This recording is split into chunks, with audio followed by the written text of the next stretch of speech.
Mind Your Farm Business on realagriculture.com is brought to you by RBC Royal Bank. Welcome to the Mind Your Farm Business podcast brought to you by RBC Royal Bank. I'm Sean Haney, founder of realagriculture.com and the host of Real Ag Radio on Rural Radio 147. You can find more episodes of this podcast by going to mindyourfarmbusiness.com or finding it on iTunes. Women have always played a major role in the success of the farm. Actually, if you think about it, women have always had a major impact in the agricultural industry. They're the achievements of people like Mary Dell Chilton, who discovered the BT corn trait for corn. Or how about Dr. Ellen McLean from Nova Scotia, who was active with the Associated Country Women of the World and the formation of the National Farm Women's Conference? Or what about people like Joanne Booth from Manitoba, who led SIGI and the Canola Council of Canada? Women have played a huge part in the growth of our industry. Today's topic is women in agriculture, and we're going to chat with a panel of female agriculturalists who come from different backgrounds, experiences, and perspectives, but all three of them have one thing in common. They love agriculture. Let's meet our panelists.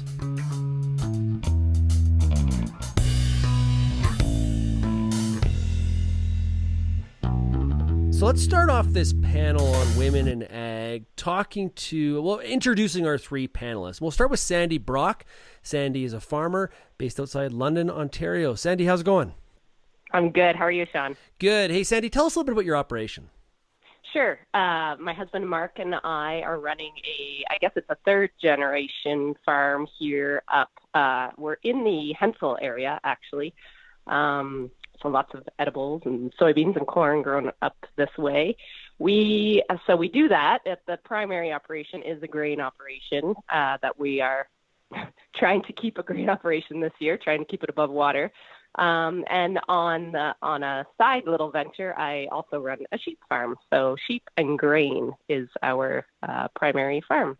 Well, and you do a fantastic job with your YouTube videos and on Facebook, communicating, the issues, and the good and the bad of sheep farming. Yeah. For sure. That's the part that's so cool, so transparent about it. It's not like, hey, every day is not a great day. On any farm, every day is not a great day, but here's just what's going on. Right. Yeah. And that's really what it's supposed to be. It's not there to convince people to think a certain way or do a certain thing. And I'm definitely don't put myself out there as an expert if it's a peer.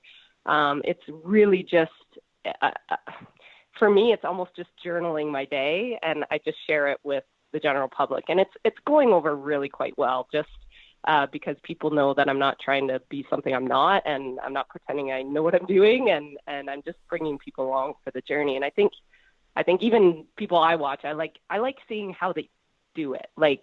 I like seeing how they stumble and seeing how they, they become resilient and share the successes with them and not just the failures. So that's what kind of the vision of the channel, I guess. Yeah. Well, one thing's for sure, we know no matter where you're farming in Canada in 2019, it requires resilience. That is the word of the year. Absolutely. Okay, let's work a little bit further west, and our other panelist is Fiona Yoakum, farms with her family outside of, now, St. Xavier, right, Fiona? Yeah, St. Francis Xavier, so just west of Winnipeg, there along the Assiniboine River, and I just came back to the farm, so I grew up on the farm all my life, and now I found myself back here working full-time with my parents, and we also farm with an aunt and uncle as well. So we have multiple families working on the farm, and we are a grain farm. In the past, we did venture in some other things. We had some U-pick strawberries, and that's kind of where I had my first introduction into working in the agriculture industry. I was really involved in that part of our farm a few years ago, and now we're just grain farming, and I've kind of transitioned into that. So, we're growing mainly canola, soybeans, wheat, and oats. That's our primary rotation out here. So Fiona, did you always know that you were going to go back to the farm? No. I didn't. I grew up, my dad, he was always like, ever since I came out of the womb, I knew I was going to be a farmer. And I was not one of those people. I really enjoyed the rural life, the farm life, but I wasn't sure what I wanted to do. And I really enjoyed working on the strawberries, being out in the field, working with the people and talking to people about agriculture. And when I graduated from high school, I was kind of humming and hawing and not sure what to do. And then I learned about a 2-year diploma program at the U of M. So I decided to take that. I figured, it's short, so I can do it. And then at least I'll be employable and then go from there. And, I really enjoyed it and I couldn't get enough of it. So then I stayed on and got my degree in agribusiness and worked in the industry for a while, did some traveling and worked on farms overseas. And now I'm back at home on our farm. So, I'm loving it. So. Yeah, that's good. I've heard your dad tell that same story about out of the womb I knew I was being a farmer. And quite frankly, I believe him. So, our third and final panelist is somebody that I have had the fortune to be able to talk to on a bi-weekly basis here on realagriculture.com, talking about the cattle markets, but she also ranches near East End, Saskatchewan. That is Ann Wasco. Ann, how's it going? I'm good, Sean. Happy to be on the panel with everyone. Yeah, and we're not going to talk about the beef markets today, though there's that's going to be hard for the two of us to do that. But and you're the sort of the opposite of Fiona. She grew up on a farm. Your background wasn't from agriculture. Give us a bit of your background. Yeah, well, I guess in a small way, raised in British Columbia, small, kind of hobby type farm, always in 4-H. I wouldn't say, not completely in agriculture, but certainly 10 years ago, I moved to Saskatchewan and found and married my love of my life, and Barry and I ranch in southwest Saskatchewan. But it's on a big scale now, so it's completely changed. In that period in between, 35 years as a market analyst, a great deal of it with the Canadian Cattlemen's Association, and then in the last little while with Gateway Livestock. So lots of variety, but I think I could safely say ag's always been in my life, but it's certainly been in different faucets. Well, great stuff. Awesome. So, and we'll start with you. There's been a lot of discussion and promotion of women in agriculture, more so, I would say, in the last 5 years, and really people talking about it. We have conferences dedicated to it. We have, for example, this podcast episode talking about the topic. Women have always played a significant role on the ranch or on the farm, but why do you think now it's coming more to a public light for people to promote it and talk about it? Why do you think that change happened? Well, I think it's a good question, and I don't think there's a solid, or in my opinion, there's probably not a solid answer, but I look at, as I've watched the change, and of course have gone through, a lot of that time frame, and I look at internet, social media, and just the younger generation, of course, as we refer to the millennials, they operate differently, and we see it in the food business. They speak up, they want to know more, and then of course just taking up the whole next level to the female side. So it's wanting to know more, wanting to be involved, asking those questions, and like you said at the beginning, we've always had women involved in agriculture, but now it's at the forefront. So I think it has a lot to do with that communication, the ability to communicate how we do today on the internet and social media. Now, Sandy, one of the things is that I think too is that no longer are women, and rightly so, no longer are they being pigeonholed, right? So my grandma Mahalko, she was heavily involved in the farm, except she never touched a tractor, right? She had a role that was very, very traditional. And that part has really changed, because I know with all three of you, you're riding horses, driving tractor, you're doing all the things that your male counterparts are. And that pigeonholing has changed, Sandy. For sure. And I mean, I'm a product and looking back, I'm glad I am, but I'm a product of the 80s. And that means my mom and dad only had 3 girls. So if that whole notion of only the boys can do it, dad was like, sorry about your luck, but we don't have enough money for hired help. So guess what? you guys are going to get us through this terrible decade. And we just were never, it was just never a thought that we couldn't do it. Was it frustrating? Yes. And the biggest thing, social media is a big one. I agree with Anne. A couple other things I'm noticing too is technology in our industry is making some of these things a little bit easier. And for me, having like a lot of people look at my operation, they say, wow, you're way overcapitalized. And I'm like, listen, I have no one I can count on here. Like if Mark was away or the kids are at school, I'm by myself and I need this stuff. I need a tractor that'll work. I need a feed cart. I can't feed 400, 500 ewes by hand. And we've equipped ourselves to work to my strength or even to maybe my limitations. And so I think we've invested a lot in agriculture, in innovation and technology that's helped women do a little bit more, whereas before some of the stuff's just heavy and dangerous maybe even. So I give that credit. I also give credit the fact that agriculture has been a booming economy, and in that there's been a lot more jobs.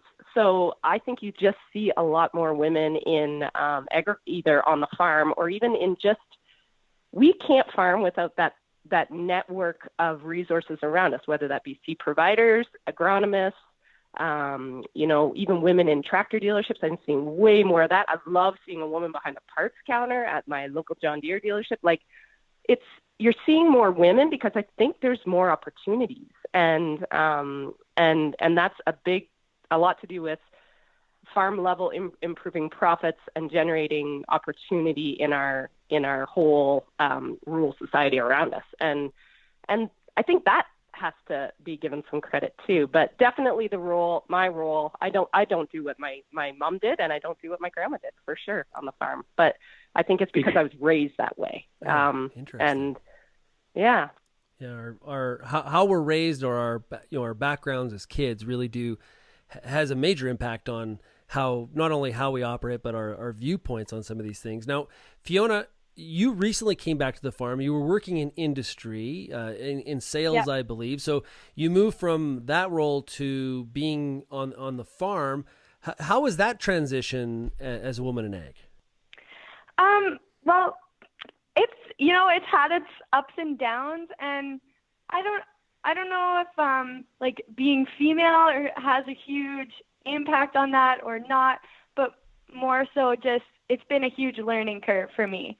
So I grew up helping out on the farm, but it's a little different just helping out here and there versus being here 100% of the time and doing all the jobs, like all the work that needs to be done.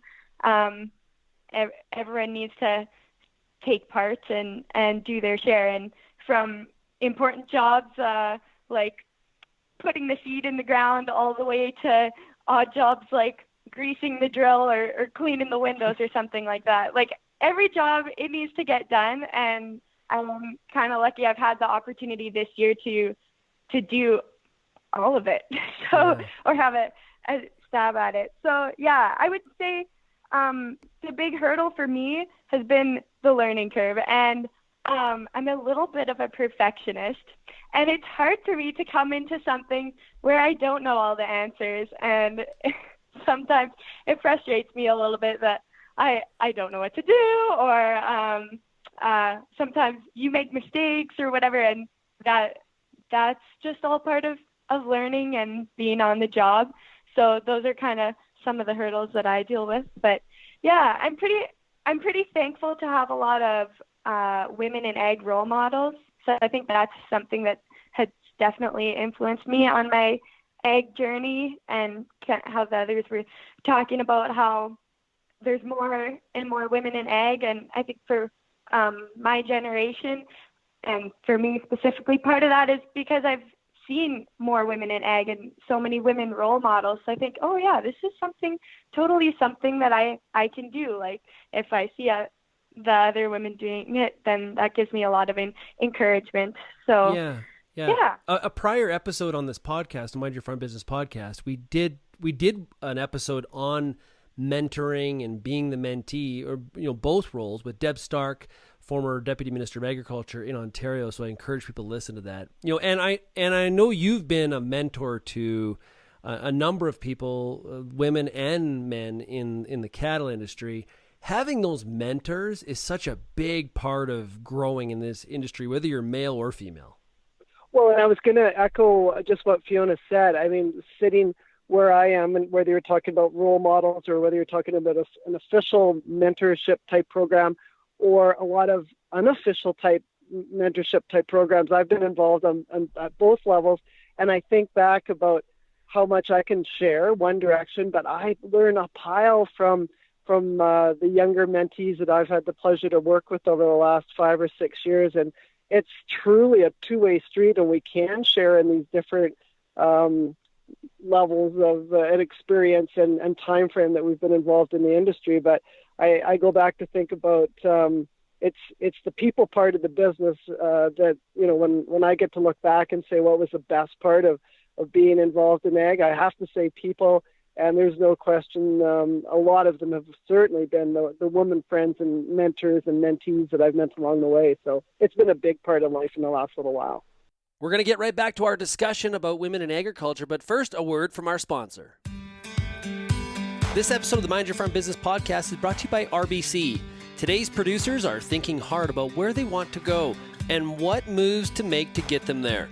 A business plan is your roadmap to success. Without one, it's easy to get lost along the way. You can count on the services and expertise RBC offers to help you meet your business goals and chart a course to success. Visit rbc.com/chartyourcourse to find an agriculture account manager near you. Sandy, your husband Mark, heavily involved politically. He was chairman of the GFO for a period of time. I know you've been politically active with Ontario Sheep. I would like to get your opinion on this idea of whether or not we have enough women on some of the boards in our organizations. I guess, first of all, one of the things that I struggle with, and I get very differing opinions from a lot of women in this industry, is the idea of something like a quota, where we need 3 women on our board. And that becomes the focus. What is is that a good thing or a negative in your mind? Well, to be honest, if I knew I was one of the 3 women that they needed a quota for, I wouldn't put my name up, because I want to earn my spot there. And I want someone to notice that I want someone to notice my voice and notice what I could bring to the table and want me there. I don't want to be there because of my gender. And I do realize I've been back and forth on this conversation so much, but I think in my gut, my underlying gut, I think we choose not to be there. I really do. And sometimes I just think we got a lot on our plate. And I don't even think this is a woman only thing anymore. I find it even at just our committee level, there's just the lack of engagement and people wanting to step up. And I think it's time. I just think we're busy. We're trying to put our families, give more priority to family, I think. And we're trying to do a lot. We're running multi-million-dollar farms and businesses. And I think stepping up is just a huge commitment, whether you're a male or a female, I'm finding. And I'm finding sometimes the people that are standing up to the ones that just maybe have some of them have some more free time.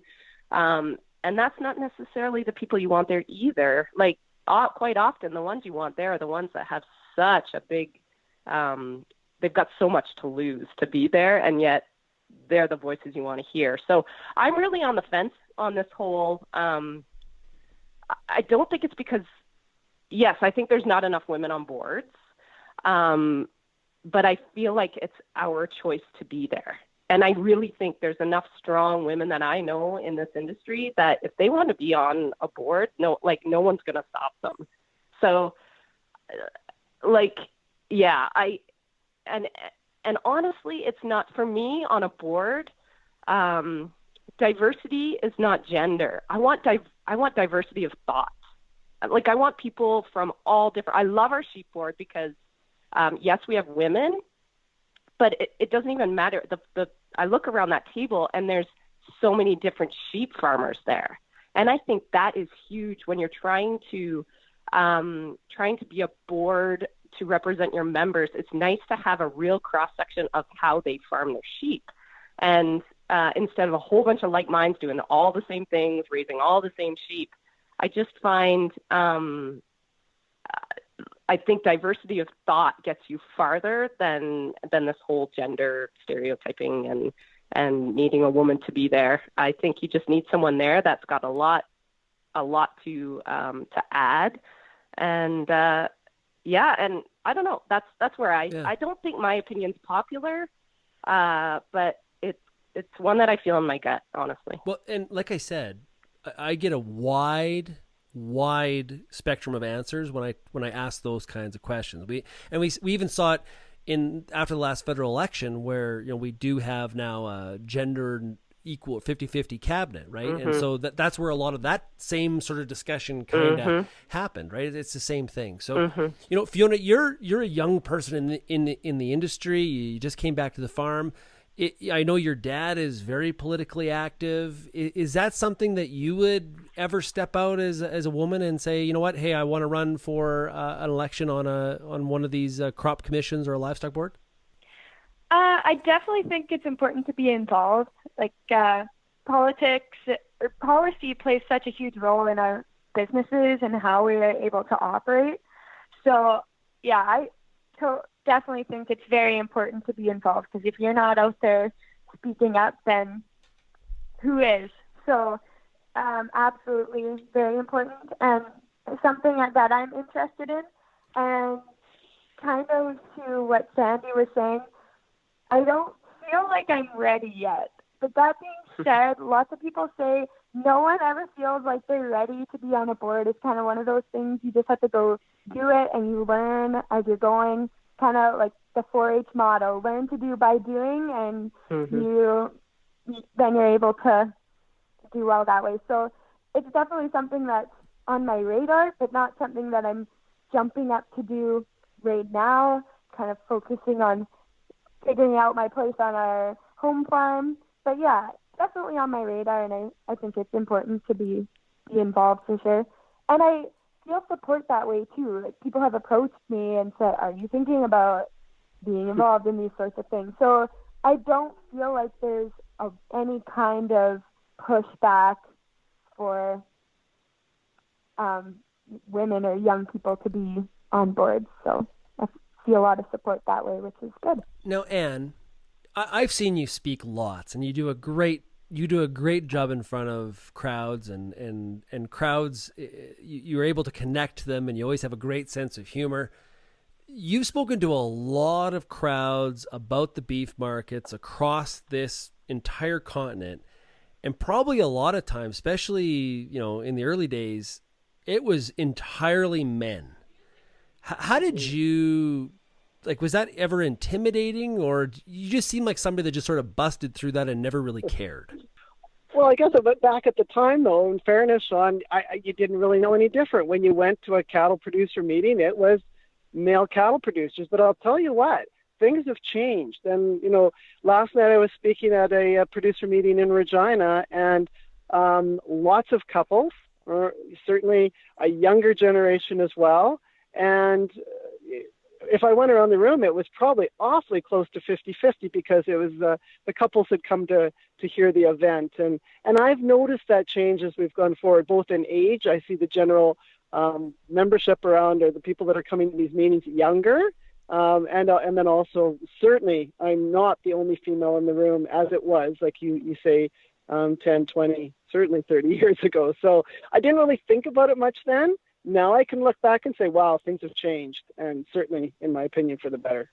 Yeah, I always love your opening joke, and it's always a joke that only Anne could get away with telling. Well, sometimes now today it might be considered a tad sexist, but anyways, I do get away with them. Yeah. Absolutely. So, and for you, what is the best thing about being a female in this industry? Well, I thought about this, and I wondered, certainly, as I said a minute ago, the people piece. Maybe it's because I am a woman, I can go from both sides kind of feel free to speak my mind and whatever that might be. Having said that, and I think Fiona kind of mentioned, I'm not pigeonholed into this is what I'm going to do. And I can do anything I want. I can ride a horse today. I can go and speak in front of a group tomorrow. And so I've got this freedom, and I don't know if that's being a female, but I've got this freedom in this business to do whatever I want. And I sure hope that's the kind what I can show to the generations following behind it. We can do whatever we want in this business, and I hope part of that's because I'm a woman. And there's so many opportunities in the industry, right? So if you're interested in plants, there's roles there as in agronomy or animal health science, or maybe it's somebody that wants to be in a lab coat behind a microscope, or somebody in sales. There is opportunities abound and jobs open right now that can't be filled. There's a huge demand for people in our industry, whether you're male or female. Fiona, for you, what do you think is the best part about being a woman in this industry in your early days in your career? Mm-hmm. I was thinking about this, and I don't know if it has so much to do with being female or if just being a young person, but I've just felt so much support from my friends, family, and community. It seems like anytime I go out, someone is coming up and asking how things are going, how seeding went, what's happening, and saying how they're so proud to see me on the farm and so excited. And yeah, that just makes me feel really good. And anytime I kind of am worried or, the markets go down or something happens, I just think of all the support and encouraging words I've heard from the people around me. And that picks me back up again. And so, yeah, I really appreciate that. So basically, I guess that sums it up to the people in the industry. They're just so great. It's a wonderful community to be in. Sandy, how about you? Oh, I agree. Yeah, these girls are awesome. So again, yeah, definitely the network and the people in the community. And beyond that,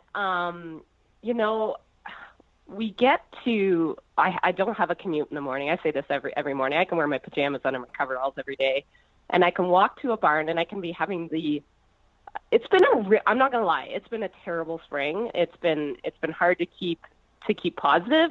And, I'm just starting to lamb here the last couple of days, and it hasn't been going great. And then when they start coming out really good and really healthy and really happy, it can turn like your worst day on its head, and it fills you with joy. And I think that's this whole nurturing and just finding your calling. And it's taken me a few different egg industries, but I with the sheep, for whatever reason, I feel like I feel at peace with who I am, and to be surrounded by just nature and rain and sun, and the fact that perfect strangers will comment and write me and say, I would love to have your life.